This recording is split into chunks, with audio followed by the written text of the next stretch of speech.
Jyoti Deshpande built Jio Studios from nothing to India's biggest film production company. We are big dreamers. We dream big. The world is our oyster. It's a company that's backed India's highest grossing film, not once or twice, but 3 years in a row. I don't greenlight films to protect my downside. I do greenlight films to play for the upside. How many ideas do you reject in a month? Maximum. I think out of every 100, 2 may make it through. What were the aspects in Dhurandhar script which convinced you to back the film? It was fully set in Pakistan. Is there a moral compass that should or does play in your mind when you sort of choose films like this? Yes, a very positive one. The company sits inside Reliance Industries, India's biggest conglomerate by revenue. I think we've been very good students of Mukesh Bhai. He said crawl, walk, run. But it has also backed an audacious, Oscar-winning, nimble-footed storytelling platform like Guneet Monga's Sikhya Entertainment. In this episode, we talk to Jyoti about power, about storytelling, and what Indian cinema needs to fix. India is not an easy market because there's no one size fits all. People sort of lost sight of cinematic experience. It's exactly what we thought was the opportunity. We do a huge hullabulla. Can you count the number of films that have done well from the south and actually crossed over? We are trying to reach our films to other markets that also consume Hollywood. But real numbers will come when we crack the English-speaking markets. I don't think our business can take deck. Are we there yet where our next film is going to do $2 billion? No. Is that a goal? That's definitely a goal. It's Monday, the 1st of June. I'm Anirban Chowdhury. You're listening to Corner Office Conversation.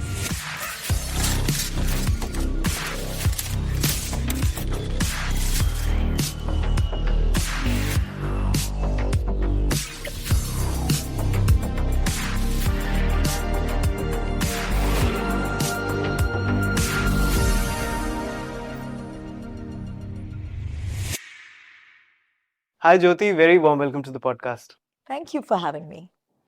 Okay, 8 years of Jio Studios, tremendously successful, especially in the last 3 years. What was the brief that Mr. Ambani gave you, and do you think you've sort of fulfilled that brief, or has that brief changed now? How does it look when you look at it in retrospect? I think we've been very good students of Mukesh Bhai. He gave some very important first principles that we've, followed to the T. He said, crawl, walk, run. So that's exactly what we did. The first couple of years was about building the business, proof of concept. Stree 1 was our first film. And we've now come to a space where we are the largest, studio from India. He said, any business that we go in, we want to serve as many Indians as possible and not be in a niche. And that's again what we've done in terms of the stories we've chosen, the impact we've created. We've tried to reach our brand and our stories to as many Indians as possible, as well as from India to the world. The third thing that he said was have your eye on the bottom line, build business through business fundamentals, and always look for people with owner mindset.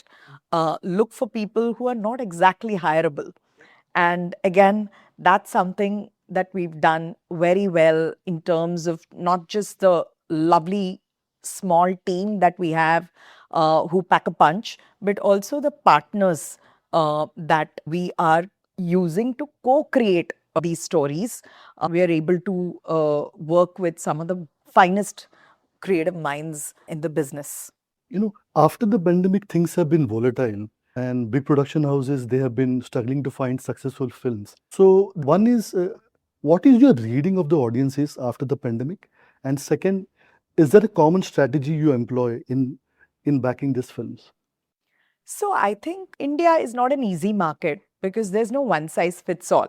I think post the pandemic, what happened with the industry was, I think everyone pivoted to OTT friendly stories. It all became about, can we make it edgy? Can we make it really OTT friendly? And people sort of lost sight of cinematic experience and that's exactly what we thought was the opportunity.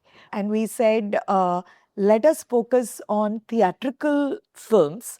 And that does not mean big budget films, but films that are unique enough and immersive enough for people to want to come to the cinemas and shell out their time and money, and not just conclude after they watch the trailer that ye to ghar pe dekh lenge. So I think that was the pattern that we tried to break with the kind of stories we were picking. And you very rightly said, from a Laapataa Ladies to an Article 370 to a Stree 2 to a Dhurandhar to a Singham to a Shaitan, we have tried different genres. Even the OTT films that we did, Mrs., Baramulla, Dhoom Dham, Bhagwat, so most of our films have won awards and have done very well on the OTT platforms as well. So I think understanding audience preferences, using data to learn from your mistakes and apply those learnings constructively is something that we've been able to do. But do you have a set criteria before greenlighting any script? Things like do's and don'ts, and then you greenlight a script? Absolutely not. Actually, there are no set criteria. One wants a premise that is interesting and fresh and new. We are not at all focused on star cast. In fact, I'm most focused in looking into the eye of the filmmaker and seeing what kind of conviction they bring to the table and what is the treatment they are going for, what is their vision. It's about aligning that to the mood of the country. And should this story be told at all, and will the world even miss it if this story never sees the light of the day? I think slowly but surely we are associating our brand with solid rigor in storytelling and giving people that wow factor that, if you invest your time, we will not disappoint you. How many ideas do you reject in a month? Maximum. I think out of every 100, 2 may make it through. That's the ratio. And how long do you give an idea? Do you give like a half an hour?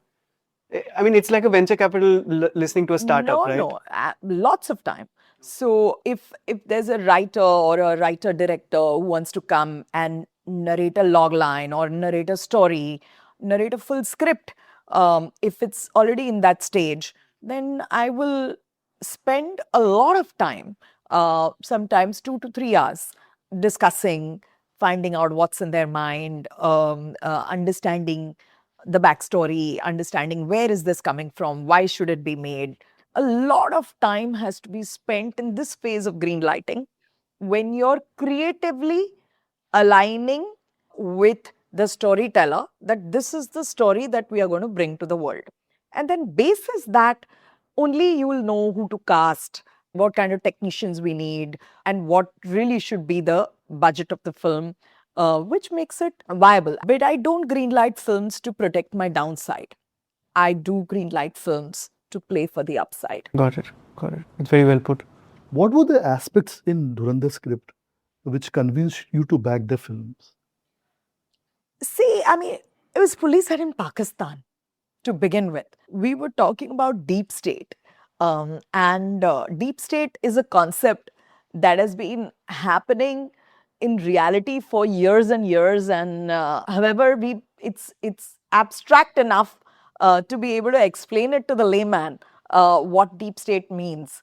And it was going to break every conventional norm of storytelling. The format, the chapterized format, excited me because the gangster chapterized format is something that I'm a fan of, and Western films have done that well.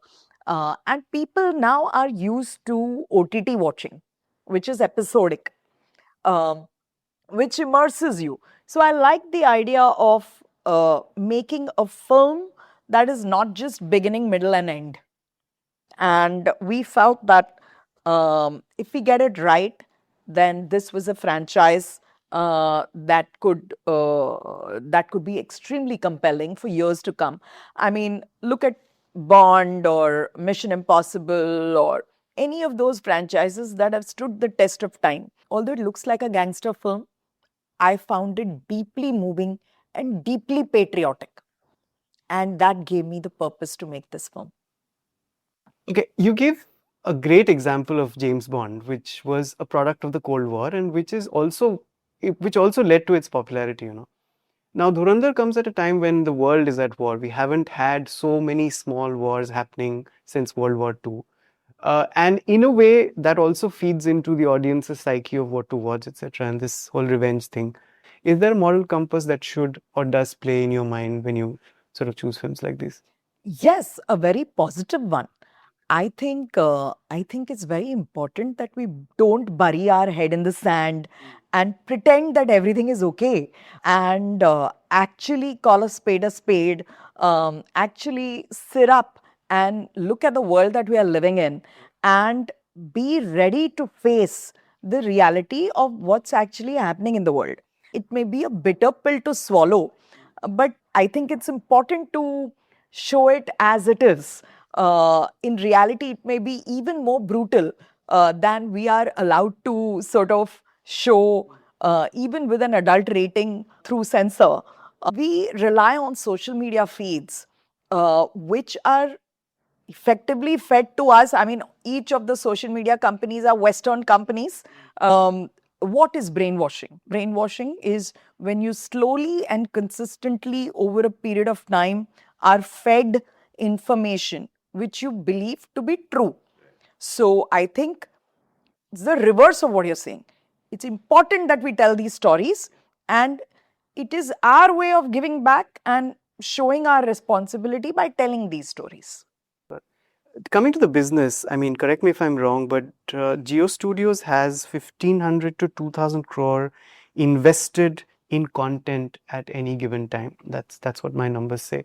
Where is the money? Where are the margins? How do you decide that? Of course, the big scale films and the scripts that come at you saying that this will work. But otherwise, if we just had to look at segments, where's the money? Where are the margins? I think we have very little money parked in OTT, direct to digital, etc. Very, very little.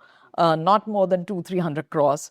We are in the business of storytelling where we own the intellectual property.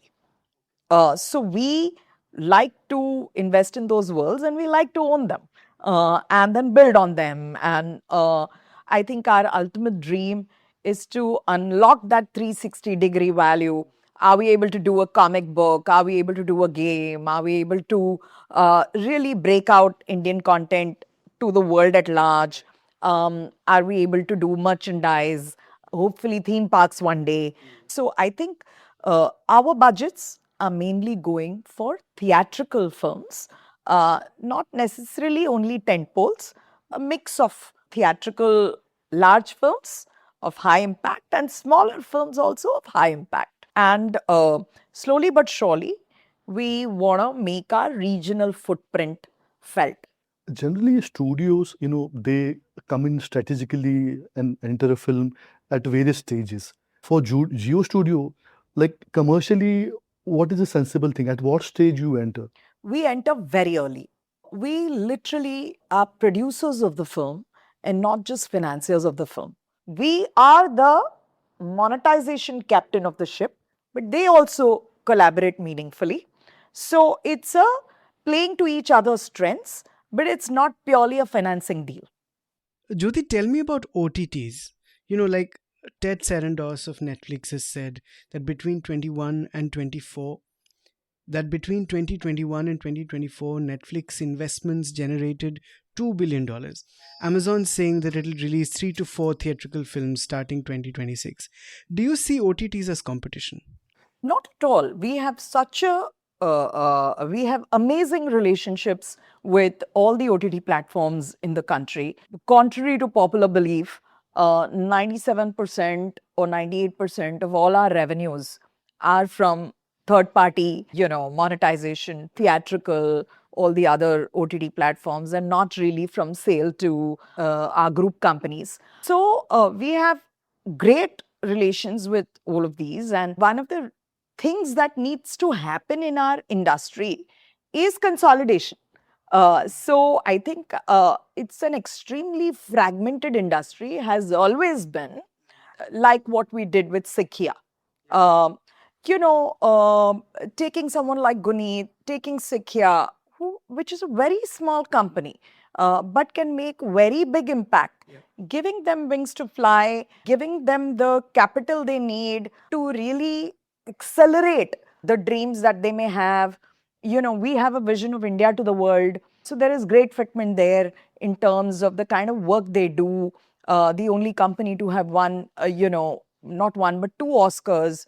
So if we are 40-50% market share of a $2 billion industry, we'd rather have a 30% market share of a $100 billion industry.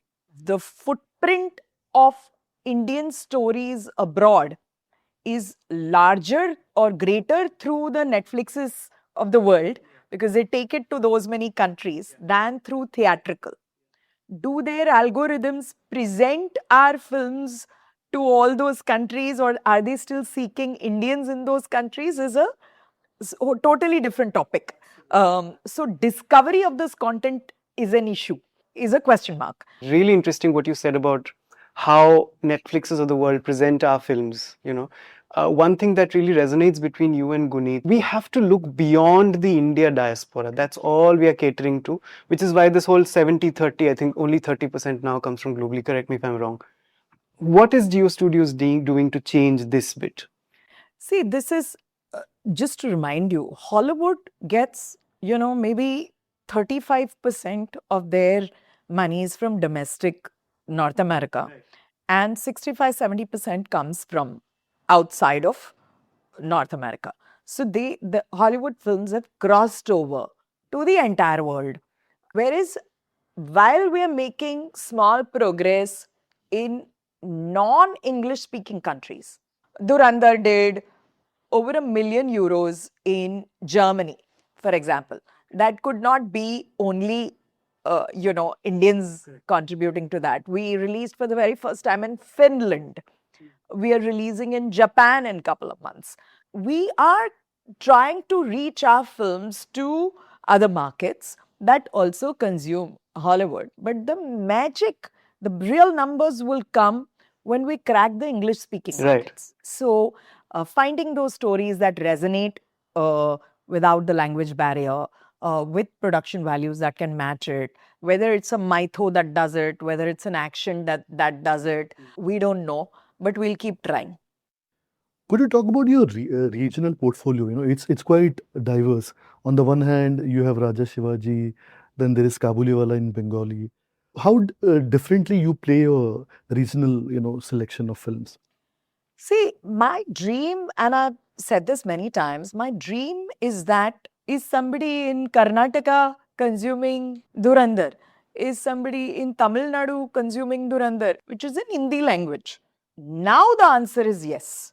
Yes, now a Dhurandhar did around 400 crores from the South states, which is the Hindi version of it, which is more than any other Hindi film has done till date. Now, is Raja Shivaji resonating like that? Not to that same degree. Outside of Maharashtra, it is not making as much impact, just on the basis that this is India's one of the greatest warriors India has seen. And it's a story that should resonate at least unanimously across India without having a language barrier. So that goal is still largely unfulfilled. Even we do a huge hullabulla about South, Pan India, this term got coined. Can you count the number of films that have done well from the South and actually crossed over? It is Bahubali, KGF, Pushpa, RRR, Kantara. Can you name a sixth? Can you name a seventh? You can't name more than 10 films at best. So we all have to work. When you invest the money in production values, when you release it wide, and at least give people a chance to watch it. Like Raja Shivaji, we released it wide. We released it all India, and at least gave people a chance to watch a Hindi version of the film. At least it's better than zero. Did it did it become do the business of a mainstream Hindi film? No. But did it do significantly higher than a Marathi film? Definitely yes. So we have to keep chipping away, keep chipping away. You know, it's very easy to make Raja Shivaji in Hindi. Chhava got made in Hindi and it did very, very well. Raja Shivaji will not do the business of Chhava. Do you think we are not marketing our films as well as we should? Not at all. I mean, you can go and we are marketing our films absolutely well to a particular target audience. Overseas, we market it to the audience that we are distributing it to. So if my film is not available in certain markets, then I'm not marketing it there. Having said that, you can blow up $20 million or $30 million in making the film available to everyone and marketing it widely. And will they come and watch it? Are you trying to pair a square peg in a round hole? I think that is something that remains to be seen. So, are we there yet where our next film is going to do $2 billion? No. But is that a goal? That's definitely a goal. Got it. You mentioned theme parks in one of your previous answers. And it brings me to this whole idea of how Hollywood studios depend on vertical integration, right? From production to distribution. And there is no other production company in India as well placed to vertically integrate as Jio Studios. And you've gotten into distribution as well. How do we see this road ahead? Yeah, I think consolidation and vertical integration is definitely the way to go. Like I said, you have a theme park, then you need those many brands to make the theme park viable. It's going to be story first, and then distribution, then technology integration, whether it's AI, whether it's some new evolving form of VFX and animation blended with AI. For example, Hollywood spends an indiscriminate amount of time in pre production, and they actually don't do principal photography for more than 45 to 60 days. It's very tight because they understand that that's the most expensive part of the budgeting. So they spend a lot of time planning, but in the principal photography, it's very optimal. We do the opposite. We shoot for 180 days minimum, 300 also sometimes. So I'm sure there's a code to build more efficiency in the production process such that all of the money that you put shows up on screen to give a better experience to the ticket paying consumer. So our endeavor in this vertical integration will be to try and do disruptive things in the production pipeline itself and reduce wastage, adopt latest technologies, and in distribution as well. That'll happen inorganically as well. I mean, Absolutely. Sikya is not the last of your investments for sure. Hopefully not. But largely, do you think, mid budgets work when there are brands backing them? Like 12th Fail had Vidhu Vinod Chopra. But do you think that's something that works? If there are no brands, it's very difficult for mid budget films to find space. See, those were small budget films. For me, a mid budget film is anything that's 60 to 80 crores up to 120 crores. Large budget films are all now above 300 crores. Smaller films are sub 25. Anything up to 120 is a mid budget film, typically above 50. For Stree 1, for example, I saw the film, I thought it was clutter breaking, it was something different, new genre, horror comedy. Instead of releasing it in 200 cinemas, we said we'll go 1,000 plus. So I put a P&A, marketing and distribution budget for that film, which was equal to the budget of the film. And we created history. So that risk appetite we only large studios have. So combining the passion of an individual maker who is only dreaming that film of that point in time, along with everything that we bring to the table, is, I think, the magic. If I were to ask you purely in terms of economics and business model, pure numbers, the one thing that is broken in the process or the production of making films, so some people say that the fact that it's all equity, and there is no risk distributed enough is a problem. Where would you say is, if you had to pinpoint one thing that's broken and needs to be fixed?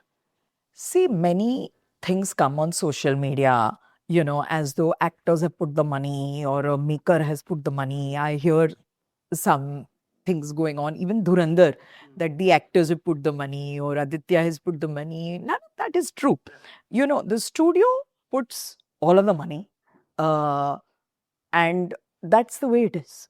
And today, an actor, to the extent that an actor has a smaller fixed fee and a back end, so they have skin in the game to that extent, and I really and deeply appreciate that. In this film, Ranveer came in with a smaller fixed fee and a back end, and therefore benefited from that deal. Same with Aditya, who came with a smaller fixed fee and a back end and made huge upside along with us. So that's the way you distribute the risk and reward. Uh, but for the studio, you're putting all the cash out, even if everybody else makes a smaller upfront fee.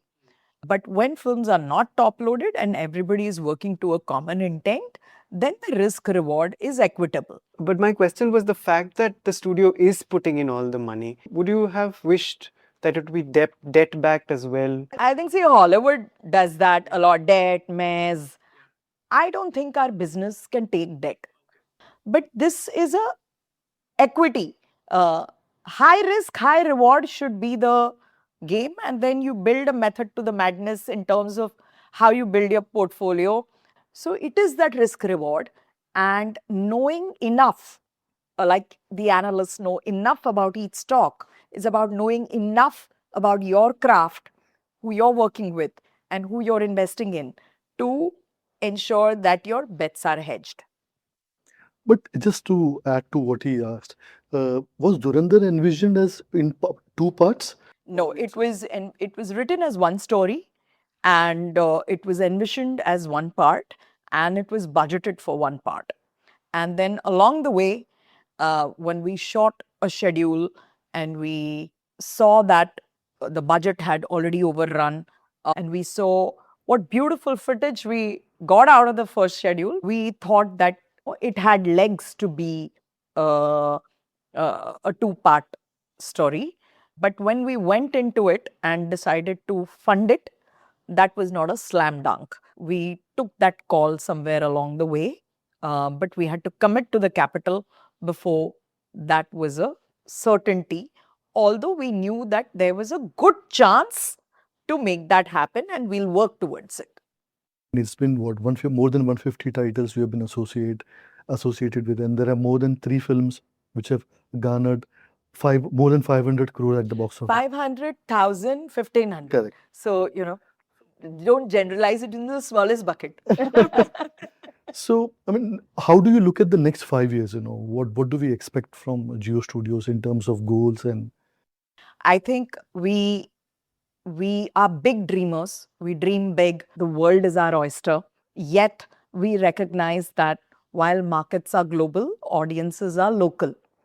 So I'm excited about what the future holds, and hopefully we'll keep delighting the audiences in India and around the world with stories from Jio Studios in Hindi language as well as other languages. Looking forward to that journey. I have one last question. As someone who has to constantly separate signal from noise, where do you think India's attention is headed in the next 1 or 2 years? That's a very tough question. I think our attention span is really low. And on the other hand, we're looking at highly immersive form of storytelling, really long form. The business is evolving. Technology will help us along the way in terms of making these experiments more viable rather than huge setup costs and huge capex before you can conclude whether something is working or not. I think technology will allow us to be nimble, learn from it, iterate, and keep moving forward. But I'm a fan of long form storytelling, immersive storytelling, because I think they have the most impact. I would love to, from Jio Studios, do one very large series as well, but something that's cinematic, but is done for a streaming service that can actually break out, something like Game of Thrones, which was a series, but it made globally so much impact. So, yeah, we're excited, but audience is always right. Brilliant. From frugal to local to global, we've covered so much in this interview. Thank you so much, Jyoti. Thank you for having me. Thank you so much. Thank you. That's it for today. You were listening to Corner Office Conversation. This episode was produced by Vinay Joshi and Rajesh Naik, sound designed by Amrit Reggie. Corner Office Conversation is a show where we talk to the most interesting business and thought leaders from India and the world. Stay tuned.